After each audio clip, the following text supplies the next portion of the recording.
Достор, саламатсыздарбы?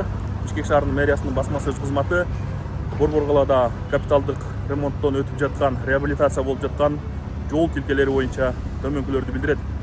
Биз азыр Жаш Гвардия бульварында турабыз.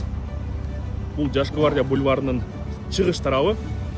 Бул жагы болсо батыш тарабы. Белгилүү болгондой буга чейин батыш тарабында реабилитация жумуштары аяктаган, азыркы учурда асфальт басылган, жол унаа кыймылы үчүн ачык. Ал эми бул жолдун чыгыш тарабы Жибек жолу проспектиси менен Чүй проспектисинин ортосу. Азыркы учурда көрүп турганыңыздардай эски асфальт сыйрылган. Жолдун чекелерине дал ушундай бордюрлар орнотулган. Жакын тарада битум куюлат. Аркасынан асфальттын биринчи катмары басылмакчы, андан кийин экинчи катмар асфальт басылат. Белгилей кетсек, асфальттын биринчи катмарынын калыңдыгы 6 см, экинчи катмарында болсо 5 см калыңдыктагы таш мастик асфальт басылат. Азыркы учурда Рыскулов жана Жаш Гвардия бульварынын кесилишинде жол куруу жумуштары жүрүп жатат.